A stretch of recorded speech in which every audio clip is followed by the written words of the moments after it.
Você vive pela sua fé? Qual é o tamanho da sua fé? Você conseguiria medir ela de alguma forma? É isso que a gente vai ver no vídeo de hoje. Então fica comigo até o final que você vai se surpreender.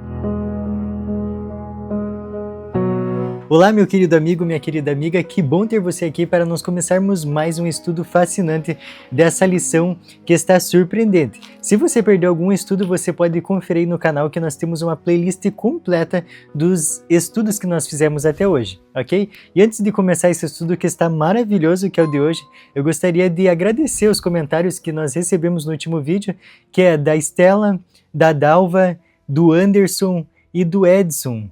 Então agradecer por vocês estarem comentando, ter essa interação que é muito legal e faz a gente continuar com mais vontade aqui. Que bom que vocês estão gostando, que bom que a gente está tendo um feedback. E também se você não está gostando, comenta aí que a gente procura melhorar sempre, ok?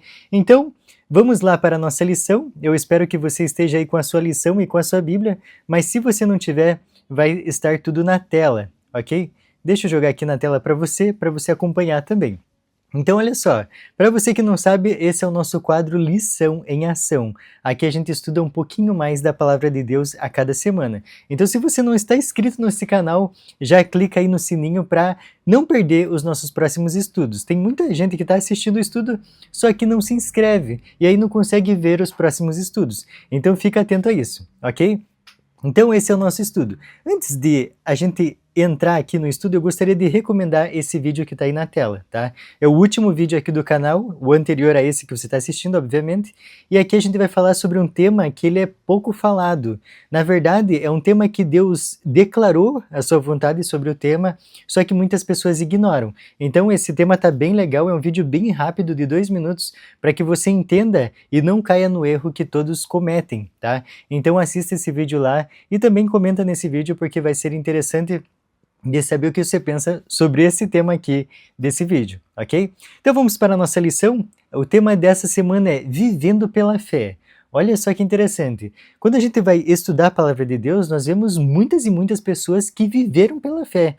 Então Deus trabalhou, trouxe para nós essas lições aqui na Palavra dele, para que a gente hoje tenha exemplo do que fazer e do que não fazer. Então você nota que as pessoas que deram certo na vida, foram sucesso aos nossos olhos espirituais, foram pessoas que estiveram constantemente com Deus. Então a fé deles era gigantesca. E é isso que a gente vai ver hoje. Como que a gente pode chegar nesse nível? Lembrando que eles não eram melhores humanos que nós, eles não tinham auréola na cabeça, eles não tinham outro sistema no corpo, eles eram exatamente como nós. Eles tinham as mesmas tendências carnais que nós, mas eles se seguraram na mão de Deus. E isso você vai ver bem claramente lá em Hebreus 11, ok? E aqui a gente tem uma imagem para simbolizar essa caminhada com Deus, porque ela é uma caminhada que a gente tem que confiar demais. Porque o que é isso? É a fé. A fé é você confiar e dar o passo, mesmo que não tenha chão. Você dá esse passo, muito bem representado nessa tirinha dessa semana. Então é exatamente isso daqui. E aí, você vive pela fé? Você crê completamente em Deus, que Ele está direcionando o teu caminho? A gente tem que ter essa confiança, porque é ela que vai dar base para que nos momentos de turbulência da nossa vida nós não desanimemos. Então isso é bem interessante que a gente pense. Por quê? Porque é exatamente isso. Quando a gente tem fé, nós vamos multiplicando a fé dos outros também. Você vai contando essas histórias, você vai mostrando o poder de Deus na sua vida, e isso as pessoas vão enchendo também o copo de fé delas. Isso é muito legal. Essa mudança que a gente faz de vida, quando a gente se posiciona ao lado de Deus, é bem visível. Os outros percebem. E olha só o verso para memorizar dessa semana. Ora, a fé é a certeza de coisas que se esperam, a convicção de fatos que não se veem. Então, exatamente o que a imagem anterior trouxe para nós. Alguém fez uma analogia muito legal com a fé e o Wi-Fi. Olha só, invisível, mas com poder para conectar você ao que precisa. Que interessante, né? Exatamente o que o Wi-Fi faz e é exatamente o que a fé faz com nós e Deus. Olha só, sem fé não há relacionamento com Deus. E aí a pergunta é, como que está a sua fé hoje? Será que ela está forte, está robusta? Ou ela passa por um processo de desânimo? Ou quando você passa por uma tragédia familiar, talvez um acidente, uma enfermidade, aquela fé vai desmoronando e você não sabe mais como continuar com Deus? Ou a sua fé também pode ser aquela que vai crescendo ao longo do tempo, gradativamente, né? Como que é a sua fé? Aqui tem um verso bem interessante em Efésios 2, versículos 8 e 9, que vai dizer para nós que a fé é um dom de Deus. Então você viu o quanto a gente necessita de Deus? Porque a fé vem dele. Então quanto mais você se entrega para ele, mais a sua fé vai crescer. Olha só que interessante o quanto a gente precisa dele. Então nessa semana nós vamos explorar o tema da fé de várias maneiras. Olha só, o que fazer com a dúvida e a incredulidade? E também vamos ver o que, segundo Jesus, é uma fé robusta, o que significa ter a fé de Jesus. Então, aqui a gente vai ter bem claramente o que é essa fé de Jesus, tá? Então fica comigo, porque você vai entender claramente o que é isso. Vamos então para o nosso primeiro tópico, que é basta um sinal. Você já viu várias pessoas, ou até mesmo você deve ter falado alguma vez, que, se eu visse os milagres dos pães e peixes, ou se eu visse Jesus andando na água, ou se eu visse o povo de Israel atravessando o Mar Vermelho, eu acreditaria em Deus. E aí, você já teve esse pensamento? Você já ouviu essas ideias? É interessante porque, por outro lado, será que deveria ser mais fácil crer hoje do que foi para as pessoas dos tempos bíblicos? Talvez você responda que não, né? Porque, poxa, eles presenciaram a cena. A gente só sabe da cena. Mas é interessante que, olha só, os israelitas não possuíam uma Bíblia completa que nem tinham uma longa história do povo de Deus para refletir sobre ela como nós. Então é interessante que a Bíblia vai relatar os fatos e traz a lição que a gente precisa entender, né? Por exemplo, eu tenho certeza que você passou pela pandemia de 2020. E naquele momento era difícil você entender o que estava acontecendo, mas depois que a história passa, você consegue entender quais foram os erros, quais foram os acertos, né? Quem teve boas ideias nesses momentos, quem teve ideias péssimas nesses momentos. Então, você nota que depois que você passa da cena, passa da situação, você consegue vê-la com muito mais clareza? Então é exatamente isso que a Bíblia traz para nós. Olha só, diz assim: nós contamos com 6.000 anos de história bíblica para aprender. Então, isso daqui são 6.000 anos de história. E é interessante, é exatamente por isso que a gente precisa estudar a palavra de Deus. Porque quando você faz um ano bíblico, você vai passar pela Bíblia inteira. E não tem nada fora da Bíblia que Deus precise te ensinar, porque ele deixou tudo aqui. Então, através das histórias, você vai entendendo os princípios dela, o que moveram o coração das pessoas, e assim você vai entendendo exatamente o que você precisa fazer para não errar nos seus dias. Olha só que fascinante, né? E aqui é interessante que fala assim também: cada geração pede um sinal, e a nossa não é diferente. E diz assim: mas os sinais estão à nossa volta. Em Mateus 24, vemos quantas coisas já se cumpriram e continuam se cumprindo. Você nota que tem pessoas que quando passam por uma dificuldade falam assim: puxa, Senhor, se o Senhor existe, faça tal coisa. Aí Deus vai lá, prova, e aí a pessoa passa por outra dificuldade e fala de novo: Senhor, se o Senhor existe, me ajuda tal. Olha que cansativo, né? Parece que Deus suspira assim: vou responder ele, né? Que é exatamente o que ele fez com os fariseus. Os fariseus eram umas pedras mesmo no sapato de Jesus, né? Olha só, será que discutimos com Jesus e colocamos à prova como fizeram os fariseus? É interessante que lá em Marcos 8,12 diz assim: Jesus, suspirou profundamente. Então é aquela, tipo assim, de novo, vamos lá, né? Então a gente tem que entender isso. Você tem a fé em Jesus, a fé de Jesus, porque se você vive de ocasião, de sentimento, aí você não tem fé, você é balançado pelo barco. Então, se está tudo bem, você está bem. Se está tudo mal, você está mal. Não pode ser assim. Isso é um erro. E olha só, aqui tem um texto bem legal para a gente entender um pouquinho mais. Esses sinais não eram aquilo de que os judeus necessitavam. Nenhuma prova meramente externa os beneficiaria. A necessidade deles não era de iluminação intelectual, mas de renovação espiritual. E isso fica bem claro por quê? Porque Jesus fazia milagres constantes ao redor deles. Então eles viram coxo andar, eles viram mortos ressuscitarem, eles viram endemoniados serem libertos, eles viram também pessoas leprosas serem purificadas. Então, o que mais eles precisavam para saber que Jesus era Deus? Não tinha mais. Jesus podia fazer qualquer coisa na frente deles, mas eles estavam tão fechados espiritualmente que não era possível que eles entendessem que Jesus é Deus. E isso é triste porque a pessoa se fecha a um nível tão grande que não dá abertura para Deus. Isso é um perigo. A gente vê também isso exatamente na história de Faraó. Faraó fechou tanto o coração para Deus que Deus não conseguia entrar, não porque Deus não tinha poder, mas porque a pessoa se fecha totalmente. E aqui, um pouquinho mais para frente, fazendo essa analogia, Jesus fala assim: porque me viste, Tomé, creste? Por exemplo, puxa, Tomé, porque você viu o buraco na minha mão, o furo no meu lado, você creu? Aí ele fala de nós, de mim e de você. Ele fala assim: bem-aventurados os que não viram e creram. Olha só, nós fazemos parte desse grupo. Nós não vimos e cremos em Jesus. E aqui diz assim, ó: Deus não nos pede uma fé cega, pois Ele já nos deu inúmeras razões para crer. Eu tenho certeza que você tem um milagre de Deus na sua vida. Às vezes é uma enfermidade curada, às vezes é um acidente que você viu nitidamente que foi liberto, e tantas outras coisas que Deus operou na sua vida. E ainda assim, mesmo com todas essas evidências, sempre há espaço para dúvida, porque Satanás vem plantar essa dúvida, ele não para. O segredo é focar o que fortalece a fé, não o que a enfraquece. Se você procurar coisa para te desviar de Deus, meu amigo, você vai achar demais. Por isso que você precisa se firmar em Deus. Se ele já te provou, se ele já é tão real na sua vida, se apegue a isso. Tá? Porque Satanás, ele quer muito ver nós caindo. Então ele vai tentar de todas as formas. E se você der brecha, ele vai entrar com tudo. Então a gente tem que ter essa preocupação. Vamos então para o nosso próximo tópico, que é Jesus vê a nossa fé. E aí, se Jesus visse a sua fé e fosse descrever ela, que tamanho ela seria? É interessante de pensar, né? Como Jesus descreveria a nossa fé. Olha só, eu quero que você analise bem essa imagem e preste atenção, porque todas essas pessoas que estão com Jesus, nenhuma delas está ligando para ele. E diz assim aqui: só o fato de seguirmos a Jesus não significa automaticamente que nossa fé seja forte. Então não importa se eu vou para a igreja todos os cultos, não importa se eu participo de todas as semanas de oração, não importa se eu prego na igreja, isso não adianta. O que tem que estar com Jesus é o nosso coração. E continua: na verdade, alguns diziam crer, mas Jesus discernia o que realmente havia em seu coração.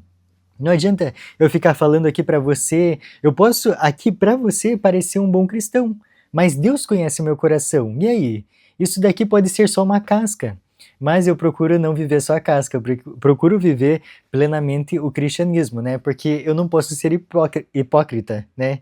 Jesus condenou muitos hipócritas. E um pouquinho mais para frente você vai ver uma história bem interessante lá em Marcos 9:24, que é a história de um homem que ele necessitava de um milagre.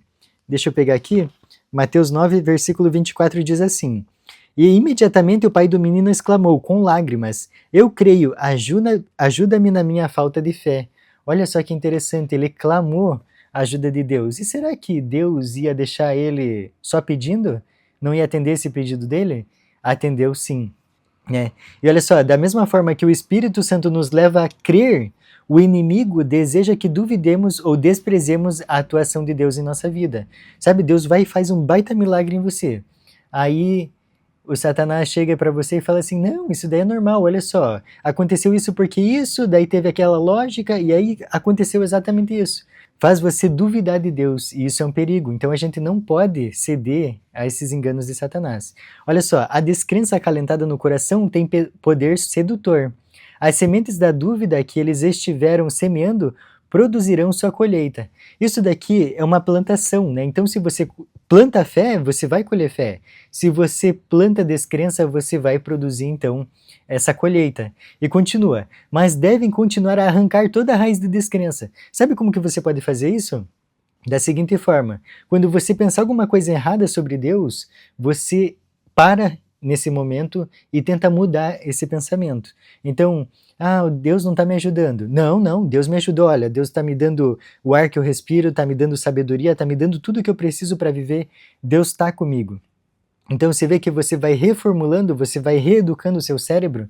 Quando essas plantas nocivas são desarraigadas, elas cessam de crescer por falta de nutrição em palavra e ação. Olha só o poder das palavras. Isso, você tem que prestar bem atenção nas palavras que você fala, porque são pré-profecias sobre você mesmo. Se você fala que não vai dar certo, não vai dar certo. Se você fala que vai dar certo, vai dar certo. Então isso é bem importante de você começar a prestar atenção na sua vida. Porque quando você tem um pensamento de perdedor, meu amigo, vai ser difícil você vencer alguma coisa. Mas continua o texto. O ser humano deve ter as preciosas plantas da fé e do amor introduzidas no solo do coração, ocupando o primeiro lugar ali.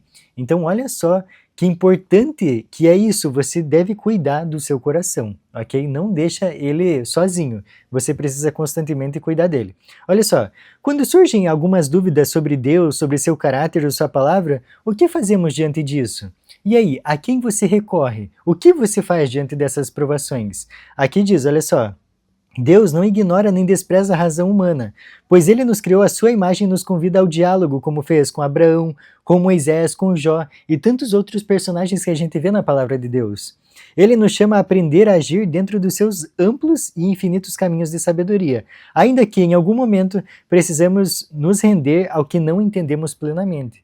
Você muitas vezes está passando por uma situação que você não entende o porquê daquilo ou quais lições você pode tirar daquilo, mas tenha certeza que Deus é muito sábio e Ele é muito sábio para errar. Ele não erra, ok? Vamos então para nosso próximo tópico que diz: fé não é sentimento. Isso aqui tem que ficar bem claro, tá? Não é sentimento, você não sente ela, você vive ela. Tem um verso bem interessante que está lá em Mateus 17:20 e diz assim: E Jesus lhes disse: Por causa de vossa incredulidade, porque em verdade vos digo que, se tiverdes fé como um grão de mostarda, direis a este monte: passa daqui para acolá, e há de passar, e nada vos será impossível.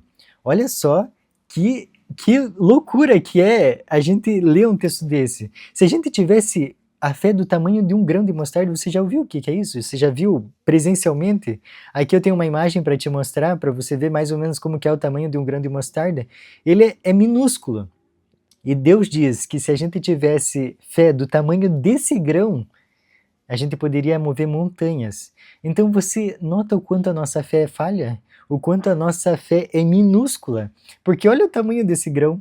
É interessante de pensar nisso. E aqui diz, uma fé tão pequena pode produzir mudanças imensas. Você sabe o que acontece quando esse grão aqui é plantado na terra? Ele fica assim, ó. E assim, como o grão de mostarda cresce e se torna uma grande árvore, nossa fé deve crescer e não permanecer estática. Então você nota pessoas que têm 30, 40 anos de cristianismo e você não nota uma mudança nessas pessoas. Olha só que perigo. O que elas não estão fazendo de certo que continuam bebês espirituais? É porque elas não praticam o que elas deveriam praticar, né? E isso é muito importante da gente pensar. E aqui diz assim: precisamos entender que fé não é algo concreto, é uma resposta humana despertada pelo Espírito Santo. Então fica bem claro que é Deus que nos concede essa fé e a gente precisa pedir Ele. Devemos lembrar que fé não é um sentimento. E tem uma frase muito interessante que diz assim: muitos não exercem aquela fé que tem o privilégio e o dever de exercer. Olha só, privilégio e dever. Esperando muitas vezes experimentar aquela sensação que unicamente a fé pode trazer. Sabe, a pessoa não faz nada por aquilo, mas quer o resultado daquilo. Isso é um perigo. Sentimento não é fé, cabe a nós exercitar a fé, mas aquele sentimento de alegria e bênçãos, Deus é quem os dá. Olha só, tudo que vem de bom para a nossa vida vem de Deus. Nada vem do acaso, nada vem das suas mãos, nada vem do seu esforço, vem de Deus. Tudo é dele, por isso que a gente tem que entender que nós somos mordomos. Tudo que a gente tem, tudo que a gente é em honra a Deus, é em louvor a Ele. Então você, é como se essa caneta aqui se gloriasse porque ela escreveu um texto. Ela não escreve nada, né? Ela só libera a tinta, mas é Deus que usa ela então para escrever a nossa vida. Então aqui a analogia, só para você entender, nós somos instrumentos na mão de Deus. Então não tem como eu me gloriar porque tudo vem dele. Então ele me dá o talento, ele me dá a sabedoria, me dá tudo e eu vou me gloriar. Não. Aquele que se gloriar, glorie-se no Senhor, né, que é o que o texto nos diz. E aqui, então para a gente finalizar essa parte, diz assim: fé é confiar em Deus, não só quando as coisas vão bem, mas em todos os momentos. Os sentimentos não devem dominar nossa experiência religiosa, nem nosso relacionamento com Deus. Vocês lembram que eu falei lá no início? O sentimento, ele leva você para cima ou para baixo. Então, se você está passando por alguma situação boa, vai estar bem. Se for pelo contrário, vai estar mal. Mas por isso que você tem que enraizar, você tem que se firmar na palavra de Deus. Quando você se firma nela, você vai entender que qualquer coisa que estiver acontecendo, você em tudo vai dar graças, mesmo se for ruim, porque você sabe que é Deus que está guiando sua vida. E isso é difícil de você viver, mas a partir do momento que você vai se enraizando na Bíblia, fazendo ano bíblico, fazendo madrugadas de oração, você vai entendendo que você pode ficar em paz, porque tudo vem de Deus. Se você tem um problema, você não precisa se preocupar se ele tem solução. E se ele não tem solução, você não precisa preocupar ainda mais, porque se ele não tem solução, por que eu vou me preocupar? São temas difíceis de ser trabalhado, mas você precisa começar a pensar nessas vertentes, tá? Próximo tópico é exemplos de fé. Se você for lá em Hebreus 11, você vai ver a galeria dos heróis. Então passa um tempinho lá que você vai ver o quão benéfico vai ser para a sua vida esse texto. Aqui diz assim: conhecer a Deus e desenvolver um vínculo vivo e forte com Ele exige fé. Tá? Então a gente precisa de fé para ir até Deus, como a gente viu lá no nosso verso para memorizar, né? E agora vem a pergunta: como podemos fortalecer nossa fé ou animar alguém cuja fé está vacilando? E aí, você já fez essa pergunta? Aqui eu vou trazer vários textos e você vai ver que todas as respostas dessas perguntas espirituais que nós fazemos está na Bíblia. Por isso que eu te convido a fazer um ano bíblico. Você vai num ano inteiro ler cada dia um pedacinho da Bíblia. Então vamos para os textos. O primeiro está lá em Mateus 17:20, que a gente já leu anteriormente, né? E diz assim: e Jesus lhe disse: por causa de vossa incredulidade, porque em verdade vos digo que, se tiverdes fé como um grão de mostarda, direis a este monte: passa daqui para acolá, e há de passar, e nada vos será impossível. Qual que é a lição desse texto? Se você estiver disposto a cooperar com Deus, Ele fará a sua fé crescer. Então você tem que se entregar a Ele. Quando você precisa dEle, Ele vai te atender. Não tem nenhuma forma de Deus não te atender quando você vai até Ele. Ok? O nosso próximo verso está em Romanos 10:17, que diz assim: de sorte que a fé é pelo ouvir e ouvir pela palavra de Deus. Olha só, aqui está dizendo claramente: faça um ano bíblico. Tenha um culto particular com Deus todos os dias. Ouça a voz dele através da palavra. Ele fez uma carta. Olha, ele fez com que pessoas inspiradas por ele escrevessem uma carta para você ao longo de 1.600 anos. E essa carta está aqui. Ele guardou ela ao longo do tempo para que estivesse na sua mão hoje. E aí, você está dando valor para essa carta ou não? Ela fica jogada na sua casa. Olha só, Deus só está esperando você ir até Ele, porque Ele está cheio de bênçãos para te dar. E aqui eu não estou falando de bênçãos materiais, porque quando a gente fala de bênção, as pessoas só pensam nisso, né? Carro, casa, dinheiro, celular, notebook, qualquer coisa, menos a bênção da presença de Deus na sua vida. Isso é muito triste. E a gente tem que refletir sobre isso. Será que eu só estou pedindo bens materiais a Deus? Eu não quero a presença dEle, só os benefícios que Ele pode me trazer? Há de se pensar, né? Lucas 17:5 diz assim: disseram então os apóstolos ao Senhor: acrescenta-nos a fé. Qual que é a lição? Reconheça sua incredulidade e suplique a Deus que aumente sua fé. Então, mais um verso falando para a gente ir até Deus pedir esse presente dele. O próximo verso, a gente também já viu que é o homem, o pai da criança que estava endemoniada, pedindo a Deus: Senhor, ajuda na minha incredulidade. Olha só, não se afaste de Deus só porque tem questionamentos.